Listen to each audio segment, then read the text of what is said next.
Yeah, and it just signed, and just the thing just popped up on my page. It said David is recording this call. Perfect. I guess it worked. Okay. All right. So I kind of already sent you the questions that I wanted to ask you. I Yeah. don't, you to be unprepared or anything. I don't think that I've heard you talk about some of these things, and so I'm that's. seldom ever unprepared. I'm very seldom unprepared. But these I've are been doing so many radio shows over the years. I've had every kind of question thrown at me you can imagine. So, well, great. These are kind of the questions that I wanted to ask of you because I haven't heard you talk about them, and they're things that I want to know. And so my first one has to do with what's going on right now. Everybody's talking about coronavirus, and I think that even civil disobedience at this point would kind of be pointless because even if you went to like I said, I drive around the neighborhoods because I'm delivering now. I was a bartender, I lost my job. And even if I went to those parks and I removed the sign that said park closed and I put open instead or something like that and did some kind of civil disobedience, I think it really wouldn't matter at this point because I think there's something worse coming. I think there's another virus maybe that's going to be even worse. And if we kind of act like all of this is a hoax, then we may be unprepared for what's coming. But what do you think about? And I know I've heard you recently talk about October yeah. of 2020 and something really terrible coming. Um, but is there anything else that you can say about that? No, actually, I don't know what to say about that. I just know that all the signs are pointing to the last week in September and the first week in October. And And that's something is going to happen on a worldwide scale, that's all right. over the earth at one time. Do you think it has to do with the election? All ultimately, probably. But whatever it is, it's going to be worldwide. Some kind of a terrible collapse of civilization. Something is going to happen. I don't know what to say about it. I don't know what it is. I just believe something is going to happen. It's going to be very, very bad in October. And then 1 year and 4 months after October, everything will come back to normal again. We'll get back our life and we'll be able to live again. But this time, the whole entire world will be under a digital command. Everything will be digitized. Banking, your credit cards will be digitized so that if you get out of line and you give the government any reason, they will just go into their computer and click your digital number and hit extract and erase, and that digitally means you are finished on the earth. No more having to go to court and do this and do that and have lawyers and the judge and all that bullshit. No. All you need is a digital number, which your credit card will be digitized like a Bitcoin. And that being the case, all your life's work, everything you do, everything you earn and own, will be digitized onto one digital computer. And if you get out of line, that somebody's just going to hit the button, delete, and digitally you're dead. It's over. So, but No when you more. say in a year and a half or a year and 4 months that everything will go back to normal, do you think that that's going to change or that's going to stay the same?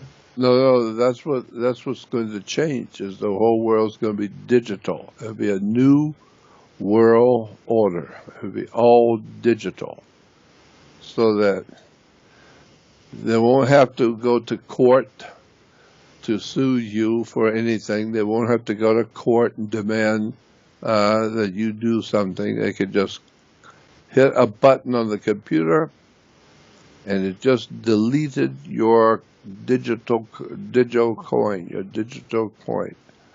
It just deleted your digital number, and that means your credit cards, your ATM, your bank account is all digitally destroyed. It's gone. That's it. Okay. Can you That tell way me? they'll be able to control you. Well, I mean, they already control us in so many ways. I mean, and people I see are so willing to just go along with it. And I see people in their cars wearing a mask. And I'm thinking to myself, how are you going to catch a virus in your car by yourself? Because they're so stupid.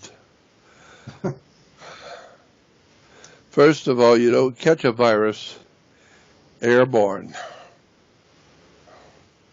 I've heard the best scientists in the world talk about it's ludicrous to say that you catch a virus in the air. You don't breathe in a virus. The only way you get it is mouth to mouth, or something where you touch something, put it in your mouth, or put it on your skin or something. That's how you get a virus. You don't get it by breathing like a flu or getting a bad cold. Well, one of my first questions, kind of to change the subject, do you know anything about the Gray Pope? Do you know anything about the papal bloodlines? I guess they're calling, and I've only really heard about the Gray Pope in maybe the last 2 years. It's something kind of a new conspiracy theory, if that's what you want to call it, that's kind of emerged on the internet over the last couple of years. They're calling him the king of the Illuminati, and they're talking about this individual named Pepe Orsini, and they're talking about the Aldobrandini family and some of these people. Is there anything that you know about that you can share? I think there's something to that. I don't know how much or how deep it goes, but there is something to this idea that the present Pope that we see today is not exactly the Pope. That's not who he is. I don't think you can have two popes at one time. That's against canon law, having two popes at one time. Well, we do have two popes. One is retired. You don't see much of him, and then you have the new pope. Well, you can't have one pope without the death of the first one. Well, the first one's not dead yet. He's just staying out of the way.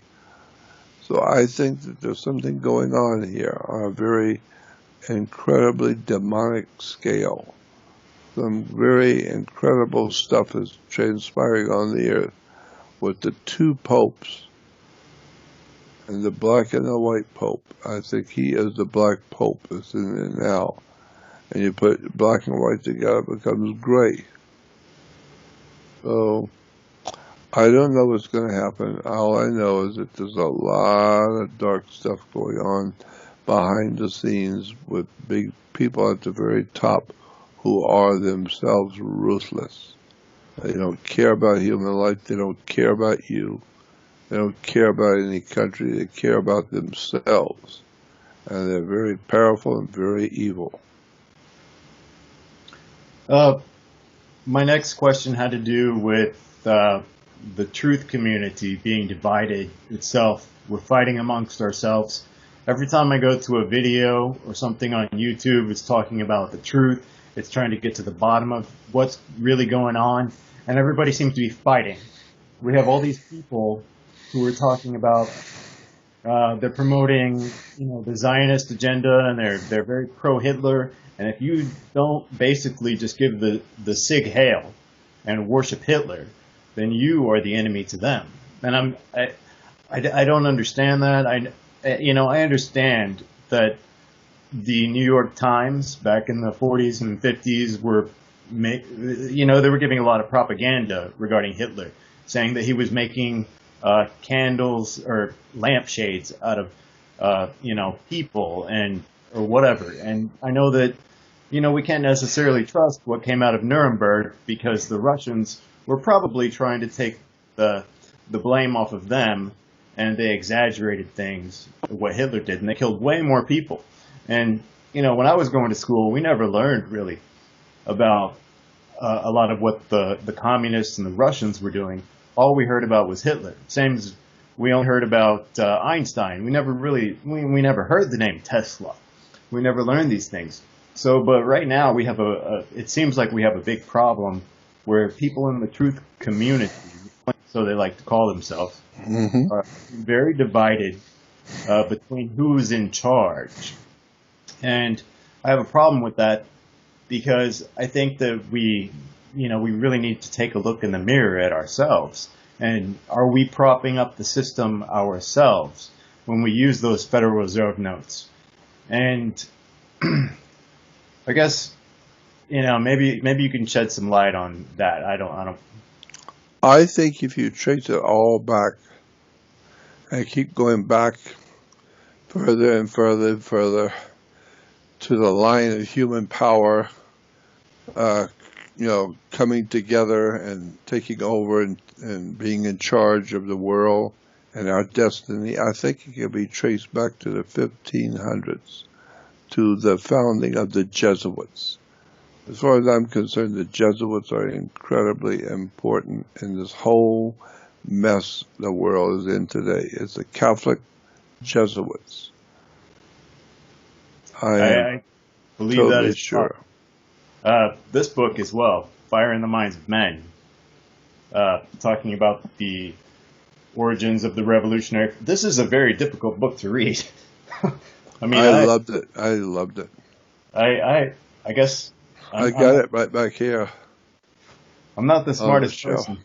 I try to read this book, and it is very, very hard to read. Um, It's a heavy book, but it's fascinating because it's just crammed filled with juicy stuff. Every page has juicy information on it you've never heard before. The guy was phenomenal who wrote the book. He was the chief librarian for the Library of Congress. mhm, James Billington wrote The Fire in the Minds of Men. He that's was in the there. chief librarian for the Library of Congress. Uh, so, but I'm not sure because, like I said, it's a very difficult book to read. Um, how much he goes into the Zionism of it all, but you know, you, and you say the Jesuits are really in charge, and that's kind of what you've said for a long time. And I trust your information, so that's what I've always thought. But I have a problem when the people that are supposed to be fighting, the powers that be, or whatever you want to call them, are so divided on who really is running things. And, and David Icke and Jeff Rentz, they really promote the whole, Rothschild Zionism, the Frankist, Sabbatean kind of cult thing. And then, you go more towards the Jesuits, and so does I think Michael Tsarian, talking about the Red Papacy. Yep. And Hmm. so, I think in that article that he wrote recently, the Red Papacy, he was talking about sort of a compromise between the Zionists and the Jesuits because they were both very powerful, uh, and they both had a lot of dirt on each other. So they just kind of maybe decided that they were going to just let things be or whatnot. Do you know anything about that? Well, I know that you're right that there has been a lot of stuff about Zionism, and I do believe Zionism is a development in the mind of the Jesuits. I think that the Jesuit priesthood is behind what we call Zionism. It's a Catholic Jesuit political movement. It has nothing to do with being Jewish at all. It has to do with something else that's going on the earth that's far, far above all of our intelligences. Something else is going on this earth, and it impacts us by using Zionism. but I think it is the Jesuits who have come up with this word, Zionism, and what it means. Because when you find out what Zion means and where it came from and what it implies for today's world, it sure sounds like Jesuit to me. Does It that have sounds to like, do with the Priory de Sion? yeah, the And Prior de Sion and the whole Jesuit operation. Because the Jesuits are a very powerful people. And the reason why is because they've never had anybody try and stop them.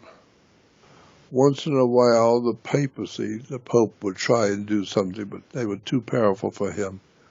So you can't stop them. You can't do anything against them. They're too powerful. Why? Because they're in political power. They are the politicians behind the politicians. They are the real powers of the bankers behind the banking. They're the powers that be, the secret powers behind banking and government and the president and the governmental systems that we have on the earth today. Jesuits are involved in all of it, manipulating our money, our government, our destiny, and our people. So America has become the new Roman Empire. so, do you think that Trump is elected or selected? And we have a very difficult time answering this question because the left is the Democratic Party, which you have said is the most filthy organization to exist on the face of the planet, Yep. is so against him. In order for me to think that he is, selected, I would have to think that this entire operation or I would call it an operation of them hating on him so much and always going against him with everything he says and being so fake. It's like, how can you be so fake unless you were just pretending, maybe? But in order for me to think that he was selected by them, I would have to think that this whole idea that they hate him so much was just sort of a psychological operation. And they don't actually hate him, but they actually want him there. They want him dead. And I know why. I understand why. Because the Democratic Party is the reason they're called Democrats is because all communist countries are known as democracies. All communist countries since the founding back in 1922 of the Soviet Union, when it was founded, it was called a democracy, the People's Revolutionary Democracy, or the People's Democracy of the Soviet Union. So anytime you hear democracy, in my mind, that strikes of communism, democratic. When I hear that word, especially when I hear it on the news and then saying our democracy, say either you don't know what you're talking about or you are promoting this. But I know it's a terrible word. And, yeah. Like you've said. That's why when you see riots in the streets where they're turning cars over and burning buildings and busting windows in businesses and throwing up fire bombs to burn out the businesses and turning cars over, we call it a demonstration. Yeah, well, we've had demonstrations in Los Angeles. Demonstrations comes from the word democratic. Demo is a word in ancient Greek meant a gang.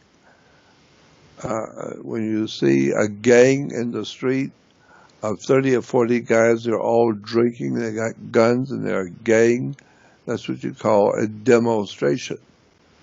And that can be very, very frightening and very ugly. And that's when people lose their lives, rape and murder and killing in a demonstration by Democrats. Because demos means the masses. The unwashed masses of people, millions of them, hungry, and having no food, no water, no work, can't pay their bills, and therefore they are demonstrating in the streets.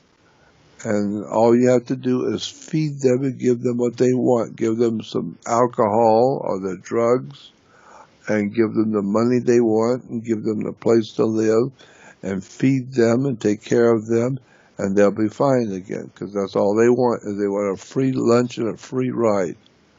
And they want you to feed them and take care of them, and if you don't do that, they'll burn your house down. They'll kill you. And so that's what we have in demonstrations. And as far as I'm concerned, this is what's happening to America. We are now in a position where we are a democracy. Democracy means the rule of the poor people, the rule of the masses. Well, the masses have never known what's going on. They've never been told the truth about anything. So how can, depending on the masses of people, to go out and vote for what is good for America, what's good for humans? You don't go out and vote for something that's going to help the human family. It comes only by people, individuals coming together, deciding they've had enough of the BS and they're not going to take it anymore. And from now on, we're going to have a rule of law. And there is no rule of law in America today. It's all a democracy. With half the people ranting and raving, screaming, racist, he's a racist.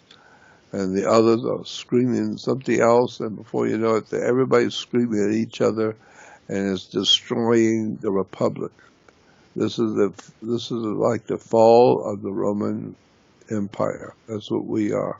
We are the Roman Empire.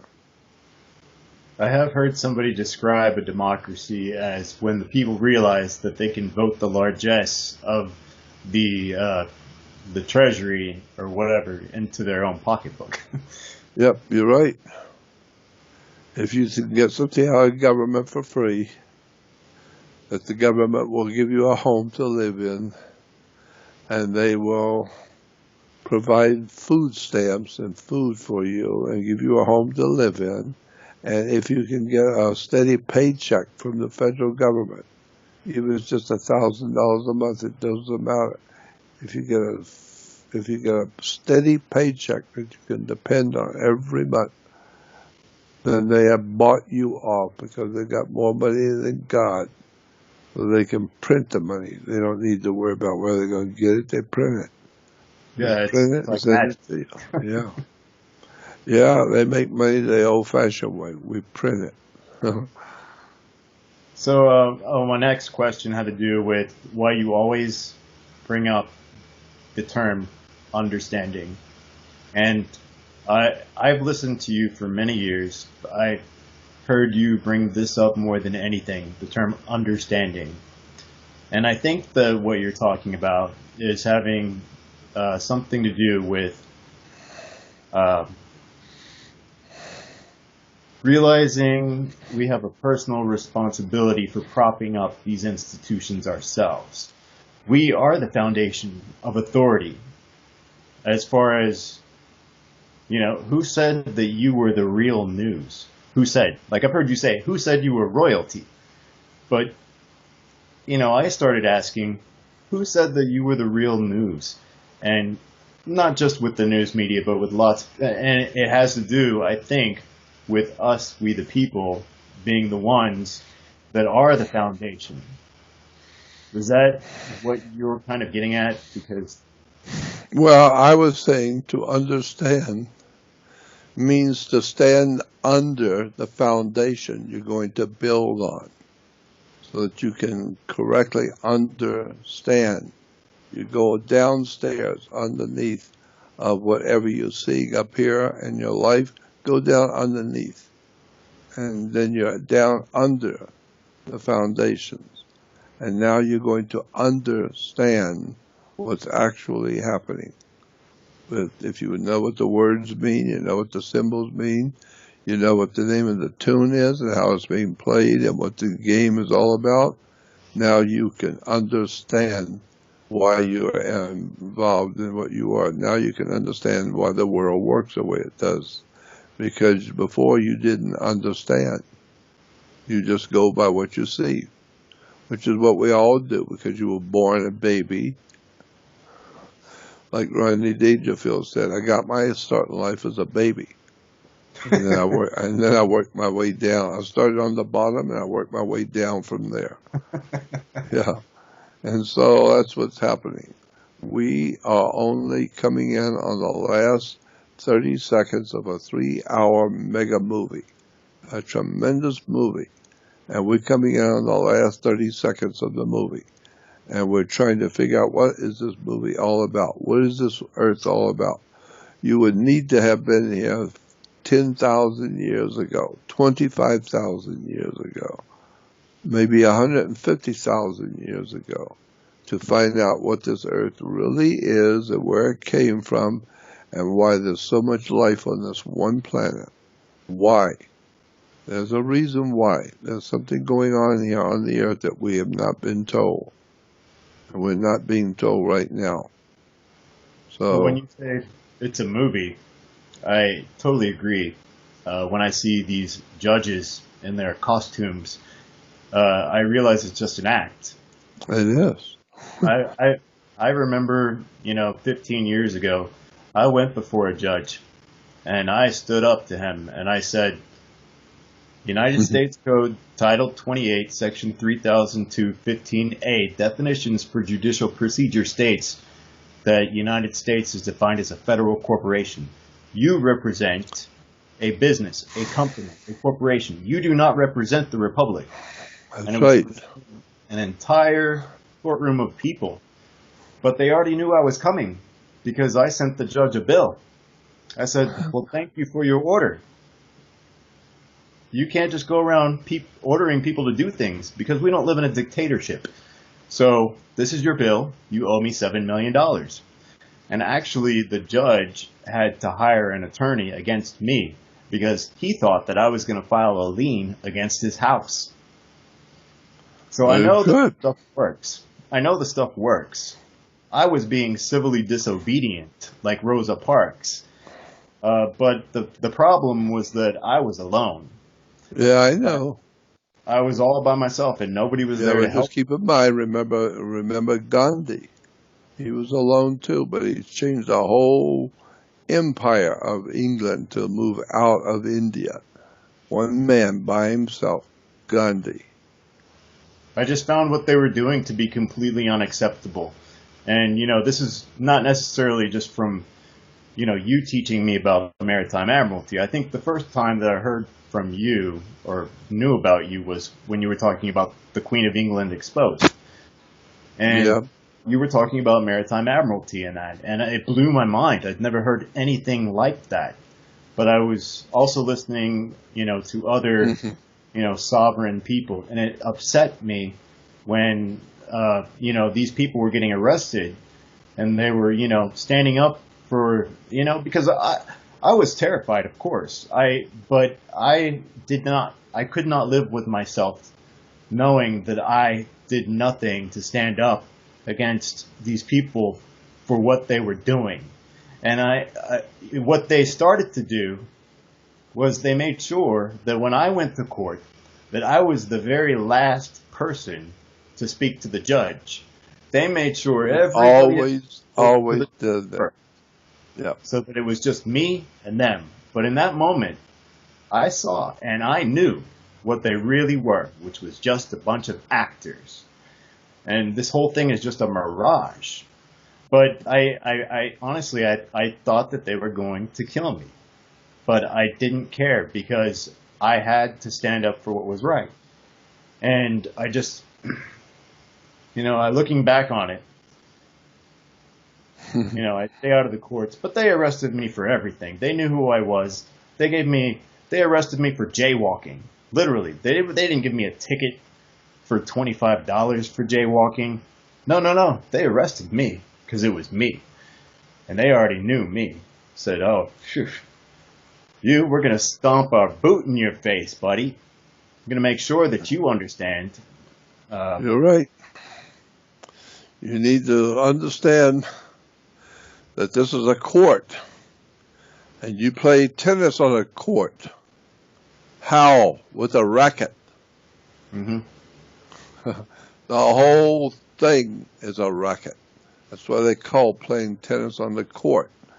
The whole idea of going to court is because you play basketball and tennis on a court. But also, I think a food court, you're going there to get services. I know. It's really interesting the way words are used in law and why. It's a whole story. It goes back thousands of years. If you look up in a dictionary, look up bench. The bench is where the judge sits on the bench, right? So if you go back and look up the word bench in the encyclopedia or dictionary. It will tell you the word bench is a Latin word for a bank. I actually told that to a judge, and it was in front of a courtroom of people. This is before they decided that I was not going to have anybody else in the courtroom when I spoke. But I said to the judge, I said, hey, the bench is the Latin word for the bank. And she said, no, it's not. And I said, yes, it is. And she said, no, it's not. And I said, yes, actually it is. It's the Latin word for the bank, coming from the Italian banca rota, meaning bench rot. Bench is the Latin word for the bank.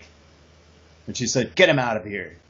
And I said, well, I'm sorry if you're upset, because I know how to read a dictionary. But, well. And unfortunately, I was taught how to think. And so I know bullshit when I see it, and you are full of it. So adios, amigo. But, I straight up I told the judges. And, I know that you've said judges don't talk to dead people or whatnot. Let me give you another example of how crafty this BS is, how deceptive this is when you go to courts, the law. When you get stopped by a police or highway patrol or somebody stops you in traffic, the cop walks up to you and he wants your identification. And sometimes he will look at the picture of your ID and say, is this you? This is so-and-so, is this you? And you say, yes. That's what he wanted to hear. You have agreed that this fictional character here, this fictional character in commerce, you are accepting responsibility for this fictional character.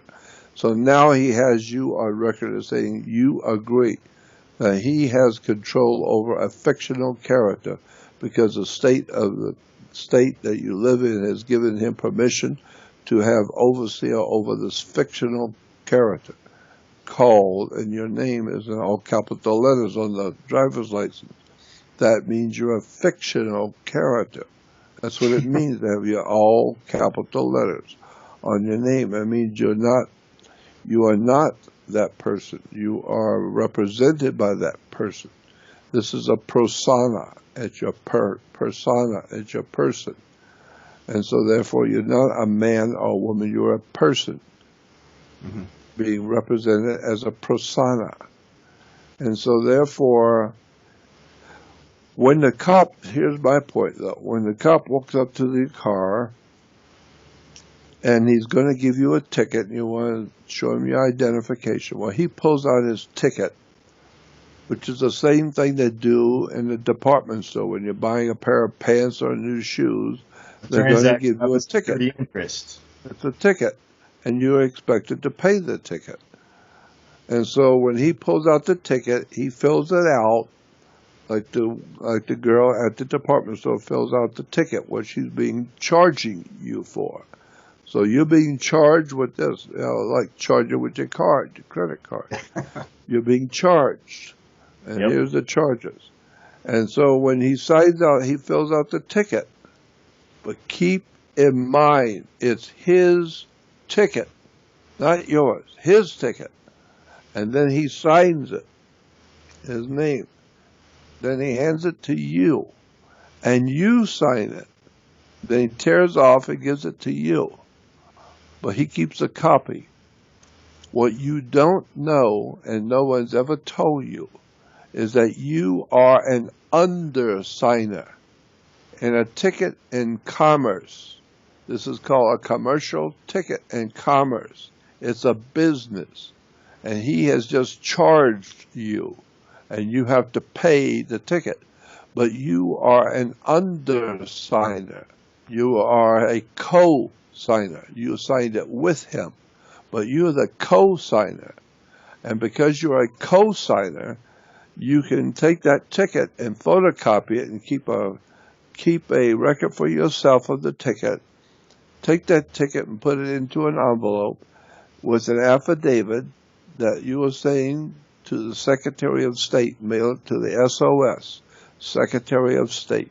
I've heard you mention this before, but not go into detail. So I'm very interested in what you're saying here. And then you send this ticket to the Secretary of State, which you say is SOS, save our ship. No, Secretary of State. And so she's going to save your ship, because your ship's in deep water, it's in hot water. And so you send this ticket to the Secretary of State and tell her, please help me. I have inadvertently, against my will, did not realize I was undersigning. I was a co-signer in this ticket in commerce. I have decided I don't want to be a co-signer. I don't want to co-sign for anyone. I'm sorry I did that because I didn't know I was co-signing for this officer. He signed it first. I co-signed it. I don't want to co-sign. And she will take that ticket and send it to the Department of the Treasury Department of the state in which you live. And the state treasurer will then take that ticket and send it back in the mail to the cop's address and tell him on a piece of paper coming from the Department of the Treasury in the state in which you live, you, officer, owe this ticket, and it's already over 2 weeks old. You need to pay this ticket now because the person you gave it to was an undersigner, and he has decided he doesn't want to co-sign. So that means you have to pay it because it's your ticket, and you're the one that made it out, and you're the one that signed it. So you pay the ticket, not him. And I've seen that happen. I've seen it with my own eyes. I saw it happen with a friend of mine. Insurance companies, because the insurance companies are the undersigners for the banks, as you've said. And it makes me think that the Secretary of State has something to do with insurance. Of course they do, because your money is on a piece of paper. When you write an amount of money, you always have an S and a line through it. Today you have an S with 2 lines through it. There's a reason why it's a second line, because it used to be just an S with 1 line through it. The I and the S was an insurance script. IS was insurance script. That money that you got is an insurance connected to the insurance policy for the United States of America, insurance. And that's why your money is an S with a line through it. It's very It has to do with insurance script.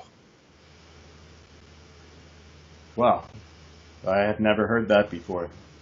There's so many more things I could tell you that you would not believe when you hear them. Do you know that by law, you are not considered a man? Yes, And the reason why you're not considered a man. And why? Because here is what the law says. Here's what it means. A man is the most powerful political standing a human being can have, is to be a man or woman. Man, according to the law, is over a judge. I don't care if it's a Supreme Court judge of the United States. He is a Supreme Court judge. He's not a man. Man means that you are the highest political power on the earth, according to the ancient laws of Europe. A man was far higher than a king. That's why when you go before a king, you are subservient to him. Why? Because you're not a man. Because on your birth certificate, it says when you were born, you were male, male and female. Look it up in the Styles magazine of the United States government prints a magazine called Styles magazine. The Styles magazine, printed by the U.S. printing office, means all the words that are used in government and what they actually, in fact, mean to the federal courts, not what you thought they meant. They give you all the words that you could ever use in a court and what the court views them as. And so you find out, you look up man, it will tell you, see, male. You look up the word male, and it will tell you you are not a man. If you are male or female, you are not a man or a woman. You're an animal, because animals, according to the dictionary, are called male and female. So when you were born, the doctor put on your birth certificate you were a male, not a man. Because if you were born as a masculine, that means you are a man. A masculine baby or a feminine baby means a female, feminine. But you are not masculine or feminine. Your wife is a female and you are a male. Why? Because you are an animal. Dogs are male and female. Cats are male and female. We say this all the time when we're talking about people in general. We say, you know, that lady is foxy, or that woman is a bitch, or, you know, that person is a pig, or, you know, there are hundreds, and I could talk about that for 20 minutes, about all the different terms that we use. That's right. And even in the military, you know, right. You're a maggot. That's right. And then when you go in, you're a private. A private. Yeah. Yeah. Everybody has privates. Well, so that's telling you something about what the military thinks of you. Yeah. Well, I have a story about the military, but maybe for another day. Yeah. How much of this do we deserve from being apathetic and people not wanting to hear the truth? Is this just what's going to happen to us? Is this just the way it's always been? Speaking of Barabbas, you've talked about people not wanting to accept the truth because they can't handle it. You talked about emptying the Pacific with a paper cup. Is it just the way that it's going to be, and we can't do anything about it? Because I've tried to talk to people about the truth, and honestly, I understand your experience. I have heard you, and I know that you speak from wisdom when you talk about people only wanting to hear what they want to hear. Because I have been ostracized. I used to have a lot of friends, but when I started talking to people about truth, I found that nobody wanted to really have anything to do with me. That's right. I can understand why. I know what you're talking about. Yeah.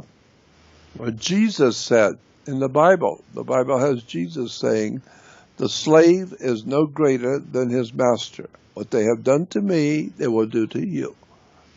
So whatever it was they doing to me, they will do to you. Why? Because he wanted to come here to help the human family, to raise the sick and raise the dead and heal the sick, and to help people to grow and live together. Well, they spit on him and nailed him to a cross and said, "The hell with you." And they nailed him to a cross and he died. And you know, the idea is he died on a cross. And so today you've got to live your life and bear under the cross. You've been given a cross to bear, and you're carrying your cross to bear. People don't want to hear the truth. They're not interested in truth. They don't want to hear what they want to hear.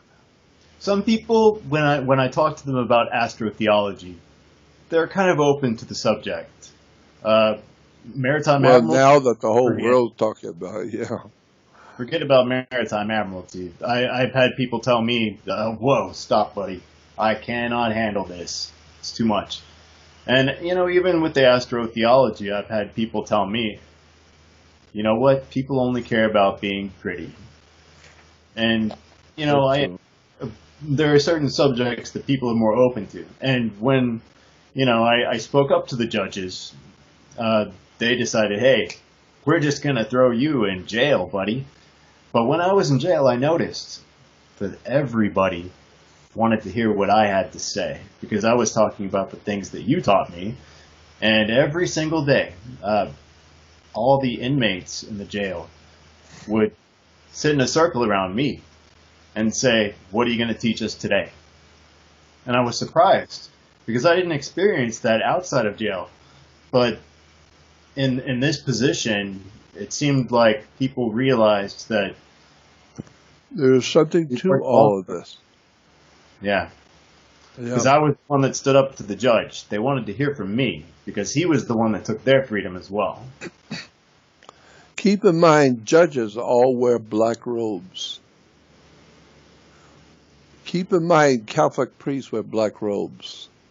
The Geneva robe, That's right, the Geneva robe. the Bank And of why Switzerland, you have black robes? the Switzerland guard. Darth Vader wears a black robe.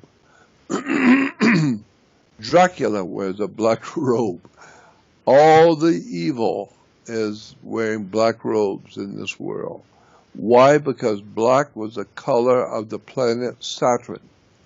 Saturn was the god of the Jews today. Today, Jews worship the planet Saturn. Saturn is referred to in Judaism as Lord of the Rings.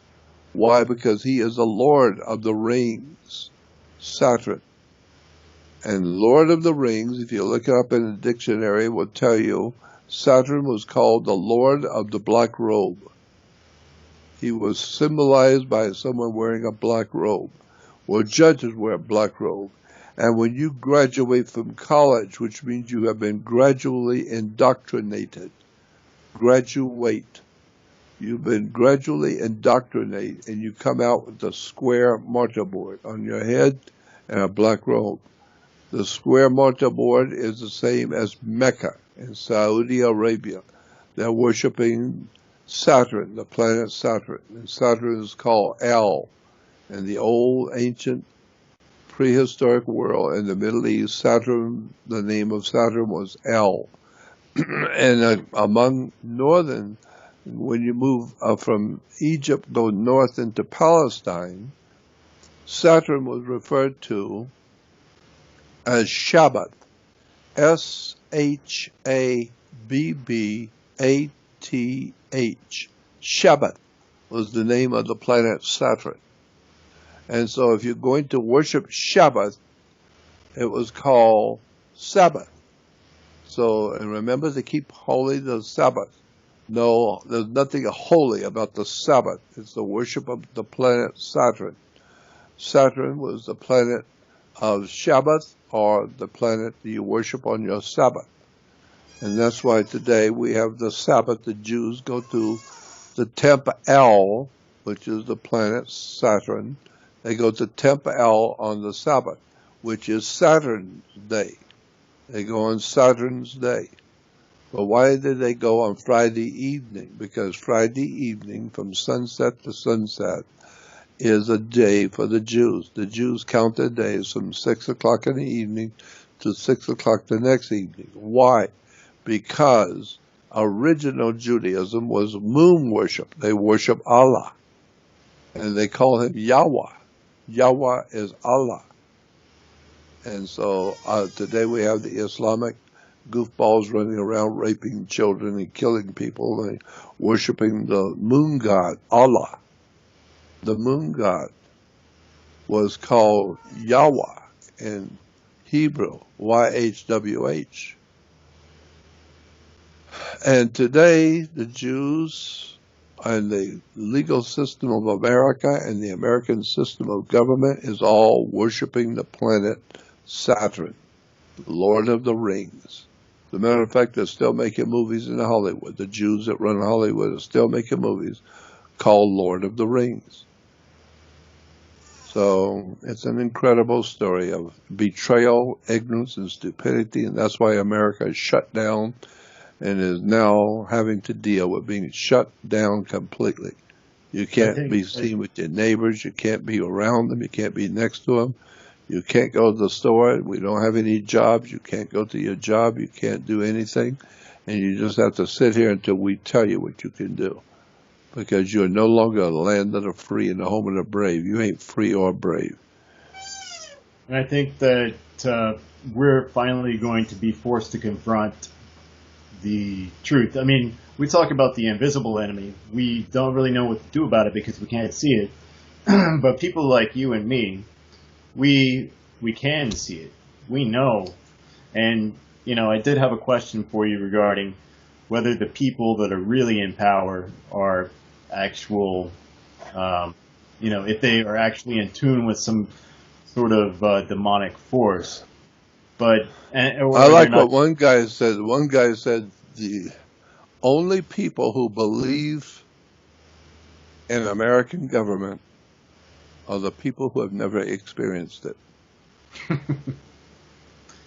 Wait till they Well, come knocking on your door and throw you in prison and beat the flying hell out of you and take your family from you and throw you into prison and you have nothing you can do. You are mistreated by gangs and you finally decide, you finally see that you are not respected as a human being at all. You're just an animal.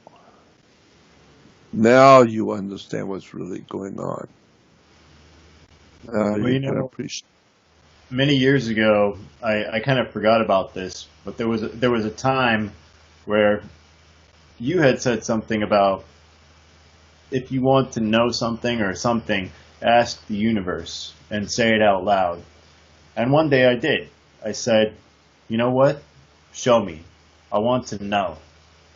And within a, a, a millisecond, all the darkness in the world, it was here in my heart. It wasn't something I could see or hear or taste or touch. I just felt this overwhelming. Uh, I, I guess the only word I can use to describe it is evil, but Yeah. it wasn't. And immediately within a second, I said, "No, no, no! I've had enough. I can't handle this." Well, But you asked for it. I felt it. I felt it because I asked out loud for it, and I said, "I want to know. I want to see what this is, and I want to uh, understand it." And it was something that I have never even imagined could even exist. But I know. I don't just believe. I know that there's something profoundly Well, evil. that's why God could say to you, well, you asked. You asked me to show you, so I did. I showed it to you. Yeah, and I had no idea that that's what we're. Uh, you know, I feel like we're going to be confronted with that very soon, and You people will. have no You're being idea what we're confronted with talking. it right now. You're Yeah, being confronted with the worst evil there is, tyranny. When your government comes in and tells you what you can do and what you can't do, where you could go, what you can't go, and who you can criticize and who you can't. And if you open your mouth, you go to jail because you're a terrorist. You're terrorizing the thugs that want to beat you up and take everything you got and rape your family and take everything from you. And if you give them any opposition, they're terrorized. They didn't know you were going to act like that, so they were terrorized. Therefore, you're a terrorist. And now all the other knuckle-dragging, intellectually inferior human creatures around the country will see you as a terrorist. Why? Because you stood up for what was your rights. And you were a terrorist. That's why I don't have to stand up for my rights. I don't bother because I understand how it works. I understand what the words mean and how it's all being played out. And that's why democracy is for the common people. Well, speaking about democracy, And I just happened to remember because I was listening to an interview with you recently where you were talking about Akhenaten, and you were talking about communism, and you were talking about a disc. And it reminded me of this book that I read by Manly Hall. This is called The Secret Destiny of America. Yep. In the second chapter, it talks about the world's first Democrat, and it just so happens to name Akhenaten as the world's first Democrat. That's Manly Hall. Secret Destiny of America. I know this is a project that you said you've been working on. I don't know how long ago that interview was, but how is that project coming along? Well, the project started in 1967. So it's been a little while back. I don't even know how long that is. It's over 50 years, I think. Well, I have a lot of your works. I have somewhere here the New Order of the Ages or something about that. That's several of your works. Well, I've got a whole story to tell the world that nobody is going to believe. Nobody's going to be ready for it. Nobody's going to be ready for what I'm going to tell them about the world they live in, about the government they live under, about the religion and God and all the rest of the story. My God, I could go on for 8 to 10 hours every day just talking about all the lies, ignorance, misunderstandings, stupidity. You have no idea in the world how bad off we really are. I think I have some idea, but you constantly surprise me. Yep, it's an incredible story. Anyway, I'm going to have to go pretty soon. Okay. We could do this another time when you want. Sure. I mean, it's almost been an hour, so I'll just thank you for your time. I know I have to go to the bathroom as well. So there was a couple more questions I wanted to ask you, but we'll save that for another day. Okay, we'll save it for the next time. Sure. Jordan Maxwell, thank you so much for taking the time to That's quite all right. With me. I appreciate it, and I am grateful for you. I value what you do, and I hope to see more of you very soon. Thank you very much, and I'm always around, so when you do another show, just let me know.